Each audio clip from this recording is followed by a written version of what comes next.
Hadirlah ya Tuhan, bersuaralah mengajar kami di sore hari ini, agar firman-Mu yang akan kami dengar menjadi kekuatan bagi kami untuk membawa kami ke jalan yang benar. Tanpa kasih-Mu Tuhan, kami tidak beroleh apa-apa. Kami percaya ketika kami berdoa, Tuhan akan mendengarkannya. Amin. Firman Tuhan, nats khotbah bagi kita di minggu ini tertulis dalam buku Habakuk pasal 2 ayat 1 hingga ayat 4. Habakuk pasal 2 ayat 1 hingga ayat 4. Mari kita membaca secara responsoria. Demikian firman Tuhan. Orang yang benar akan hidup oleh karena percayanya. Aku mau berdiri di tempat pengintaianku dan berdiri tegak di menara. Aku mau meninjau dan menantikan apa yang akan difirmankannya kepadaku dan apa yang akan dijawabnya atas pengaduanku.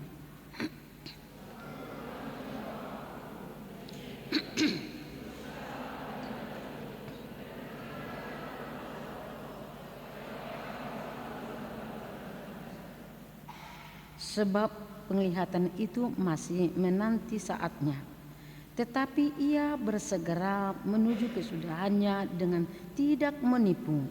Apabila berlambat-lambat, nantikanlah itu, sebab itu sungguh-sungguh akan datang dan tidak akan bertangguh.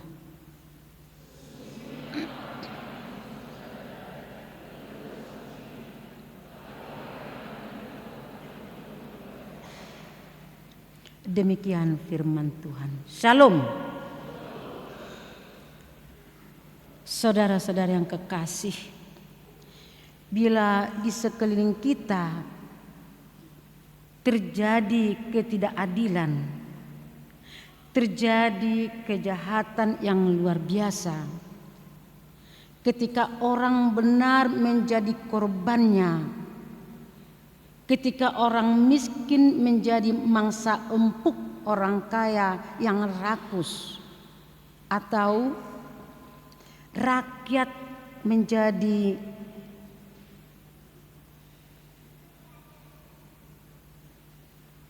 mangsa empuk penguasa dan pejabat yang korup dan memperkaya diri, yang pasti hati kita akan menjerit, hati kita akan meradang, meminta jawaban dari Tuhan.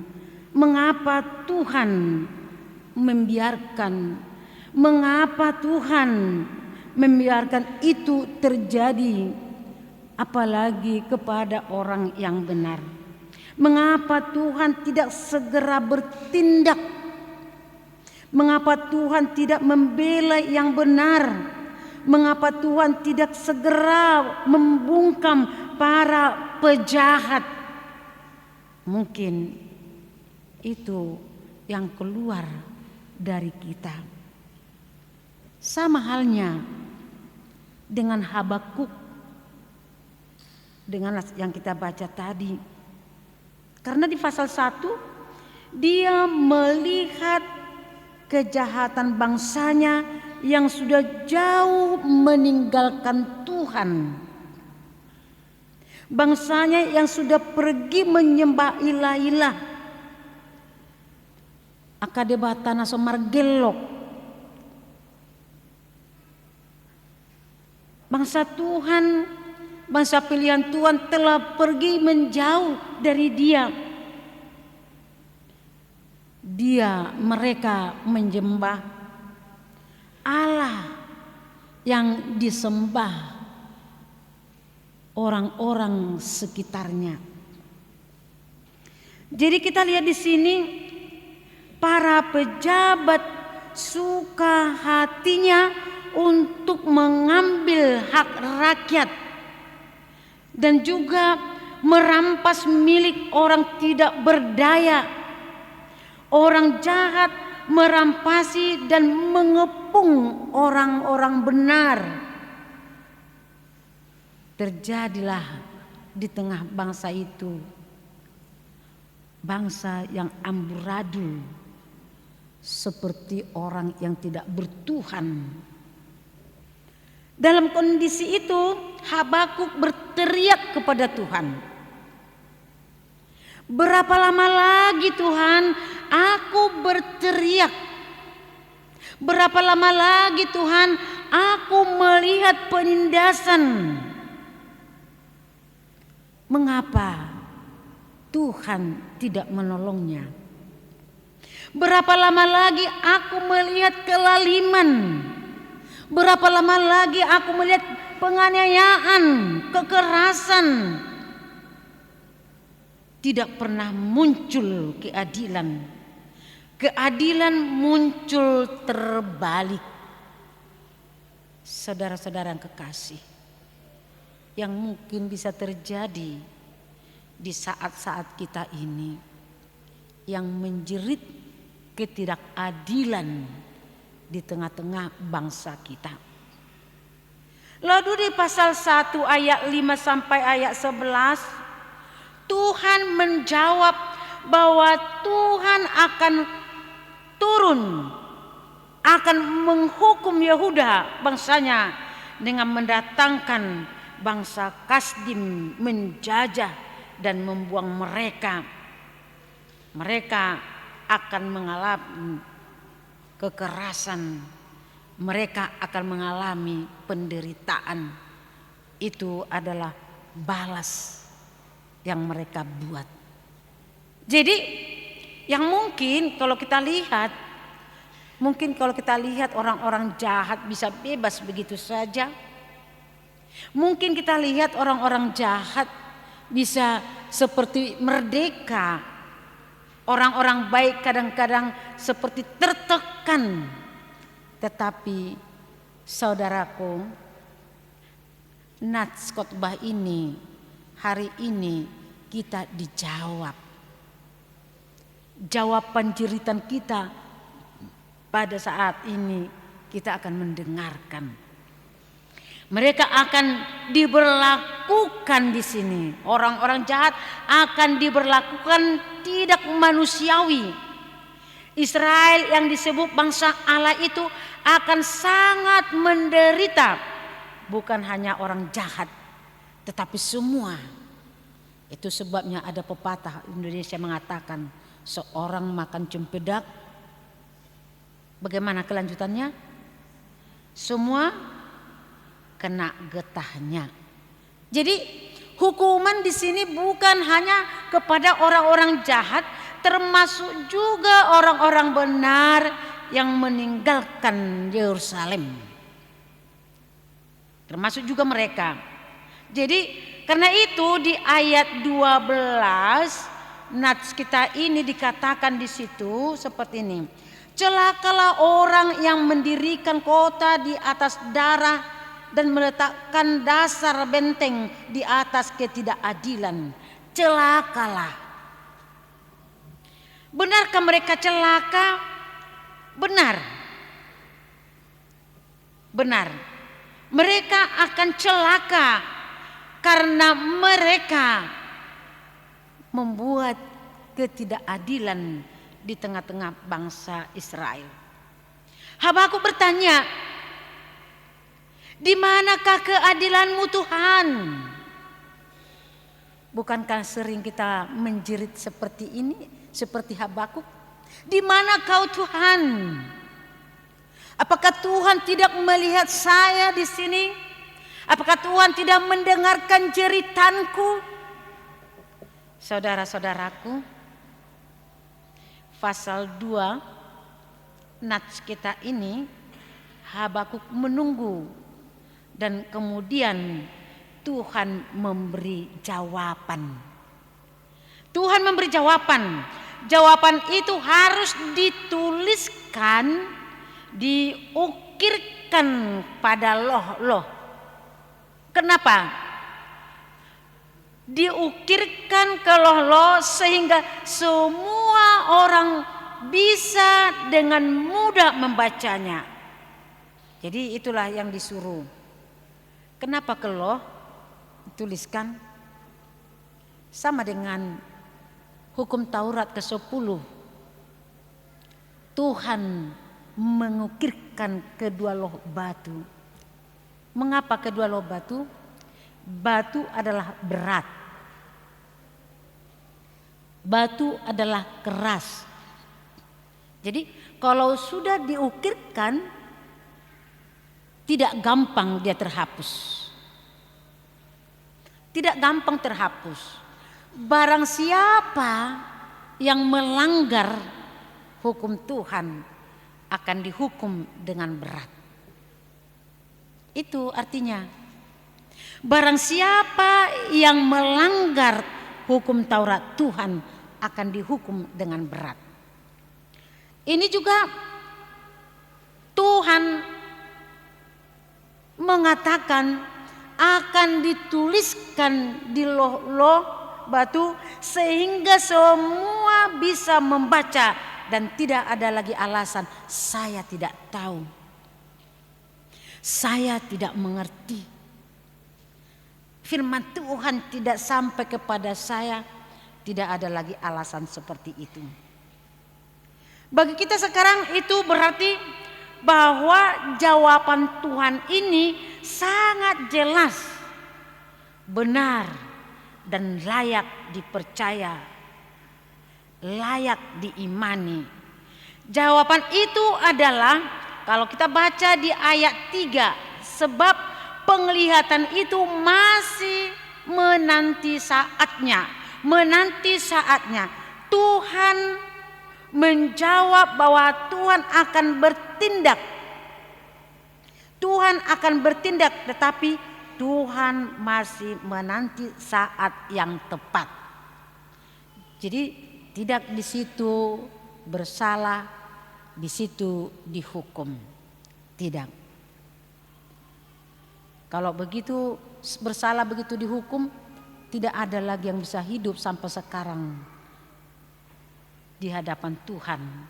Dan kita pun kurasa tidak ada lagi yang bisa selamat di situ. Karena kita juga sering melakukan hal-hal yang tidak sejalan dengan firman Tuhan. Kita pun sering berlawanan dengan apa yang dikatakan oleh Tuhan kepada kita. Jadi kalau Tuhan mengatakan di sini menanti saat yang tepat, tetapi pasti. Yang pasti adalah orang-orang jahat pasti dihukum, pasti akan tiba saatnya hukuman kepadanya. Bila Tuhan mengulur waktu, bukan karena Tuhan lengah atau ingkar janji. Tidak. Tuhan pasti melakukannya. Tuhan setia pada setiap apa yang diucapkannya. Jadi Tuhan tidak pernah berbohong. Tuhan tidak pernah lupa dengan apa yang diucapkannya. Tinggal kita menanti. Kalau kita berbuat sesuai dengan kehendak kita atau membuat hanya kemauan kita saja, tunggu, pasti Tuhan akan bertindak. Kita diminta tetap sabar, sabar menunggu. Itu sebabnya ada lagu kita, buku Ende nomor 283 dikatakan, nang sipata di pabeda debata pangurupina, anggo jupang tikini pitor tongosonari. Nang sipata di pabeda sipata diberikan waktu, tetapi Tuhan menolong. Tetapi waktu yang tepat Tuhan akan memberikan jawaban kepada kita semuanya. Jadi kita disuruh tunggulah, tunggu waktu Tuhan, jangan takabur, karena Tuhan lebih tahu waktu yang tepat melakukan kehendaknya, di mana yang terbaik. Saudara-saudara yang kekasih, kita sering tidak sabaran menunggu. Lalu sering kita mendahului Tuhan. Akibatnya apa? Akibatnya adalah semakin runyam, semakin buruk. Ketika orang berbuat jahat kepada kita, kita sering tidak sabar menunggu kapan Tuhan menghukumnya, sehingga kita bertindak dengan sesuka hati kita, sehingga semakin ruyam, semakin amburadul, semakin tidak benar. Jadi semakin keadilan atau kedamaian semakin jauh dari kita. Terutama tentang kedatangan keselamatan kepada hari kedatangan Tuhan Yesus kedua kalinya. Dengan sengaja Allah tidak menentukan, tidak memberitahukan kapan harinya, kapan bulannya, kapan kedatangan Tuhan kedua kalinya. Tuhan tidak memberitahukan. Kalaupun ada orang membuat perkiraan seperti tahun berapa itu ya, tahun 2003 ya, kalau saya tidak salah, atau 2004 ya, itu Marga Siboya yang mengatakan hari ini akan datang Yesus kedua kalinya, sehingga jemaatnya disuruh semuanya pada puasa, berdoa, tidak bekerja lagi. Jadi pada jemaatnya meninggalkan segala pekerjaan dan membagi-bagikan hartanya, menjual hartanya dan membagi-bagikannya kepada orang. Katanya tidak butuh lagi karena Tuhan akan datang kedua kalinya. Jadi ini tidak perlu. Apa yang datang?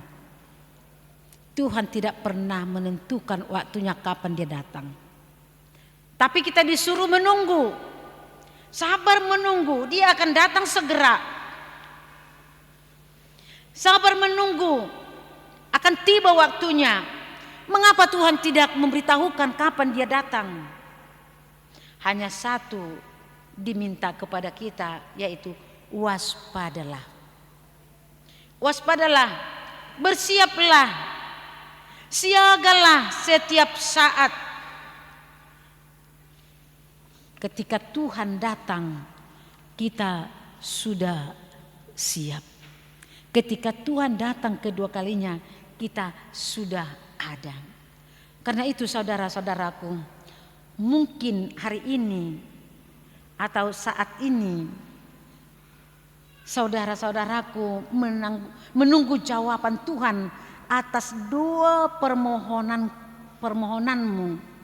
Mungkin untuk keselamatan, kesehatan, mungkin mengenai pekerjaan, mungkin mengenai keturunan anak, mungkin mengenai jodoh.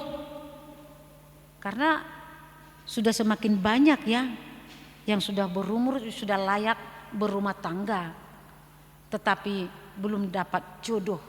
Mungkin itu dan juga mungkin orang tua menunggu jawaban dalam doanya pertobatan anaknya yang selalu berbuat yang tidak benar di hadapannya atau yang selalu melawan kepada orang tuanya.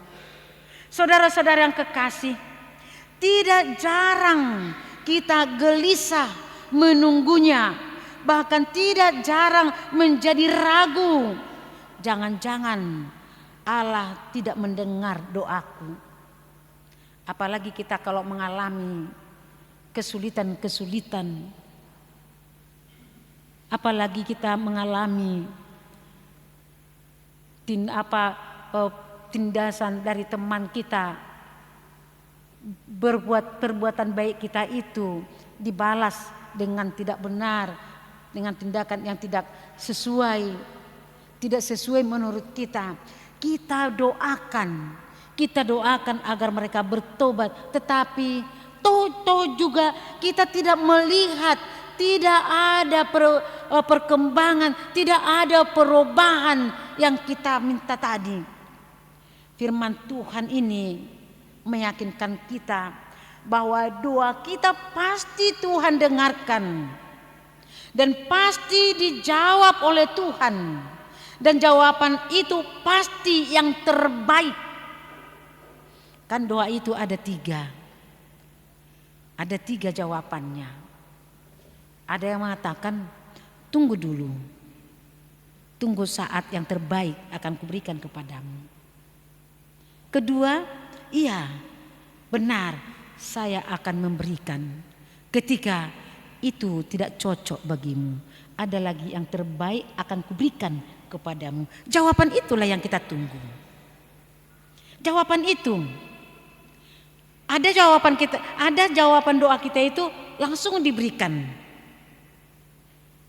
Tapi ada yang mengatakan tunggu dulu, belum saatnya.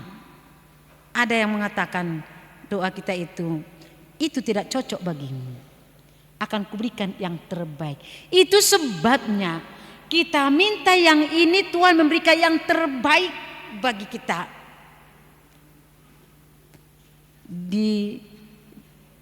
Tidak sesuai dengan apa yang minta, tapi yang lebih baik dari apa yang kita minta itu Tuhan berikan kepada kita.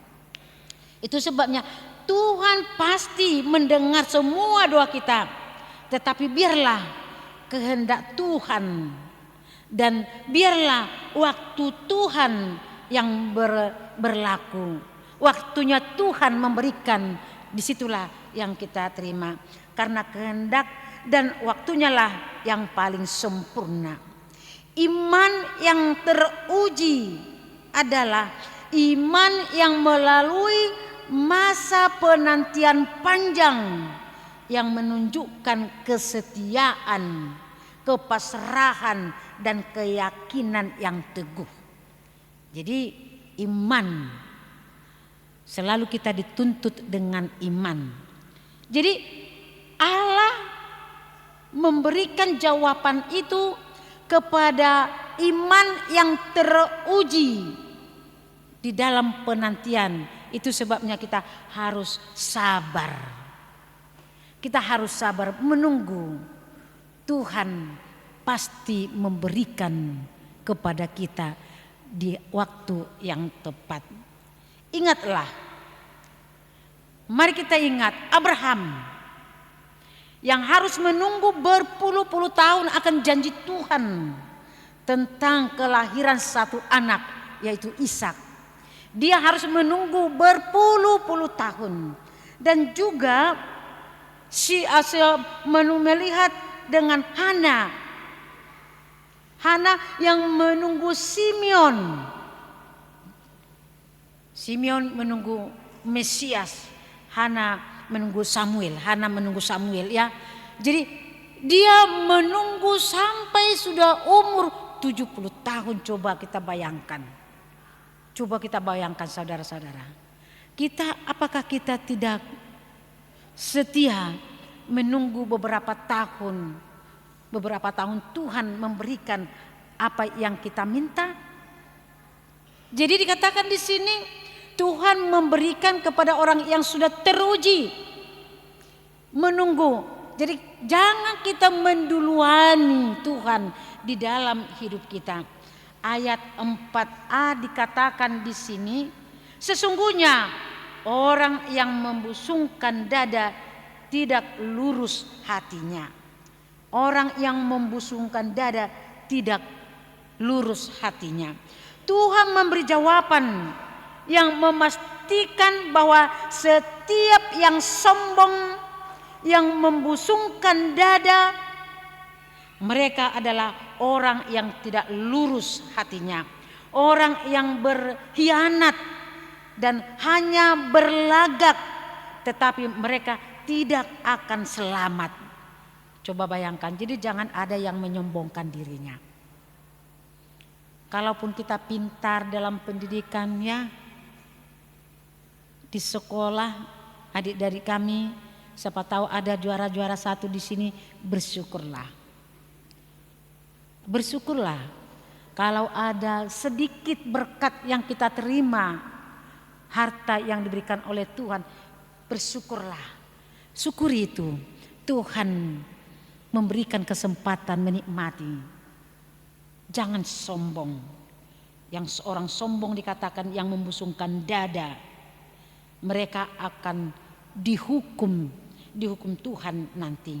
Bila kita lanjut membaca di ayat 6 dari nats kita ini, dikatakan di situ, bukankah sekalian itu akan melontarkan peribahasa mengatai dia dan nyanyian olok-olok serta sindiran ini? Maka Tuhan mengatakan di sini di ayat bagian berikutnya, celakalah orang yang mengaruk bagi dirinya apa yang bukan miliknya. Berapa lama lagi? Dan yang memuati dirinya dengan barang gadaian. Berapa lama lagi Tuhan seperti itu akan dihadapi oleh bangsamu, orang-orang kecil. Berapa lama lagi? Oleh karena itu saudara-saudaraku yang kekasih, kita harus melakukan yang terbaik. Tuhan memberi jawaban bahwa apa yang orang jahat lakukan kepada korban-korban mereka, pada akhirnya ini akan terjadi kepada mereka. Patut dikatakan, apa yang kamu tanam itu yang akan kamu tuai. Apa yang kamu tanam itulah yang akan kamu tuai. Kalau perbuatan jahat kamu tanam, perbuatan jahat itu, buah dari kejahatan itu akan kamu tuai. Berapa lama lagi Tuhan? Katakan di sini, celakalah wahai kehancuran, akhir hidup mereka akan tiba, yang berarti tidak memiliki nilai apa-apa lagi. Mereka tidak akan memiliki apa-apa. Tetapi jawaban Tuhan yang paling mengembirakan kepada kita, jaminan lebih baik, lebih indah, yang lebih sangat, dikatakan di sini, orang yang benar akan hidup oleh percayanya. Jadi disitulah kita mengatakan iman yang menyelamatkan. Iman yang menyelamatkan. Jadi jawabannya di sini iman, tetapi orang yang benar akan hidup oleh iman percayanya. Pada akhirnya hidup dalam kebenaran itu tidak sia-sia. Berbuatlah saudara-saudaraku. Berbuatlah. Kalaupun di dalam hidup kita ini, sekarang ini, seolah-olah kebaikan kita tidak dipandang oleh orang atau dipandang sebelah mata, jangan takut, jangan mundur. Di sini dikatakan, tetapi orang-orang benar akan hidup oleh iman percayanya.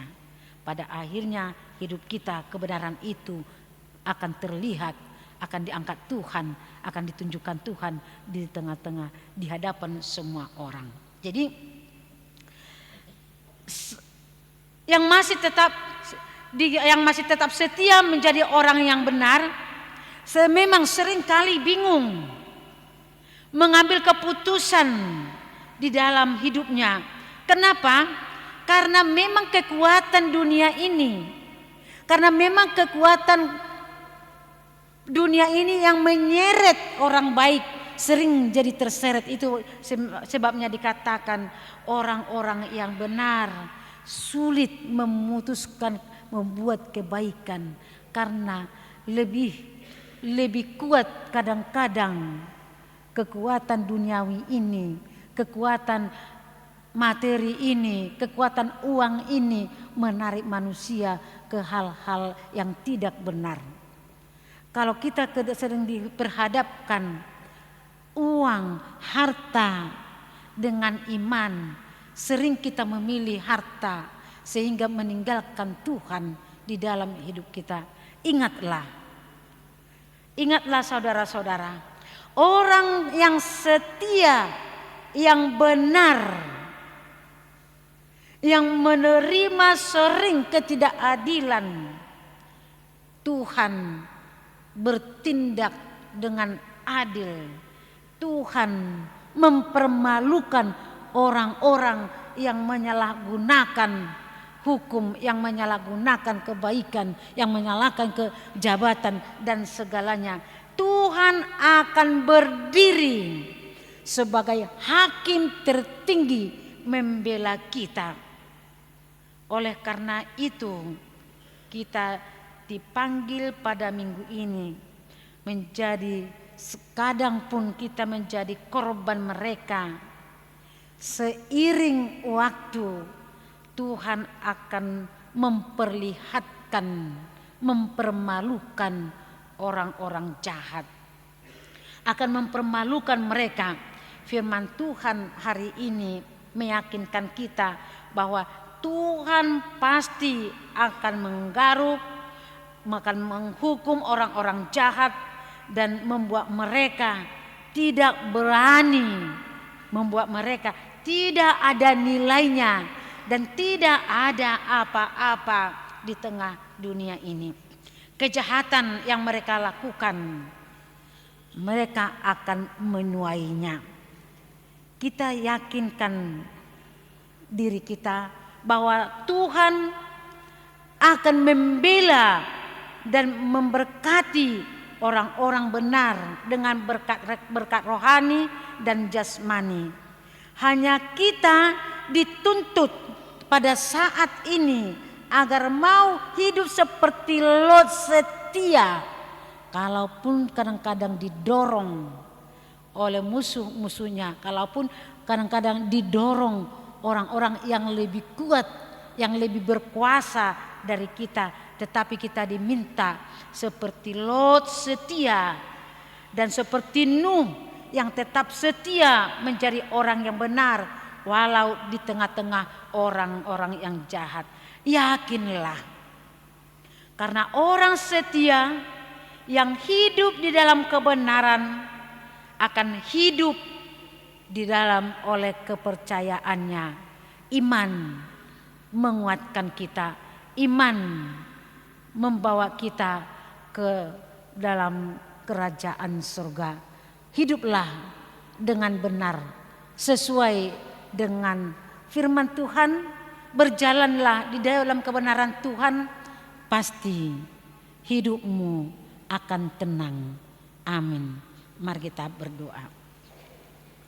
Terima kasih Tuhan Yesus yang mengingatkan kami hari ini Tuhan, agar kami hidup di dalam kebenaran-Mu. Tuhan, benar, sering kami takut menjalankan kebenaran, karena kami tahu Tuhan akan menghadapi masalah-masalah di dunia ini, karena kami tahu lebih kuat dan lebih berani dan lebih besar suara dari orang dan dari ketidakadilan. Oleh karena itu kami kuatkan Tuhan Yesus, berikan roh keberanian bagi kami ketika kami menghadapi ketidakbenaran di tengah-tengah dunia ini, ketika kami menjerit tentang keadilan di dunia ini. Tolong Tuhan jawab kami, tolong Tuhan kuatkan kami, kalaupun harus kami menghadapi segalanya itu, agar kami berani dan kuat, agar Tuhan selalu ada di dalam hidup kami. Tuhan telah memanggil kami dari tengah-tengah orang yang mayoritas, yang tidak sekepercayaan dengan kami. Tuhan telah memilih kami menjadi berkat di tengah-tengah mereka. Oleh karena itu Tuhan, jadikanlah itu bagi kami, agar tetap kami bersuka cita. Kalaupun di dunia ini kami menghadapi segala macam rintangan itu, tetapi sukacita besar yang akan Tuhan berikan kepada kami di dalam penghakiman nanti kedua kalinya ketika Yesus datang ke dunia. Kami telah bersama dengan Yesus. Kami akan bersama dengan Yesus di surga nanti. Terima kasih Tuhan Yesus. Terimalah permohonan kami ini. Amin. Mari kita puji Tuhan. Kita angkat pujian lagu dari nomor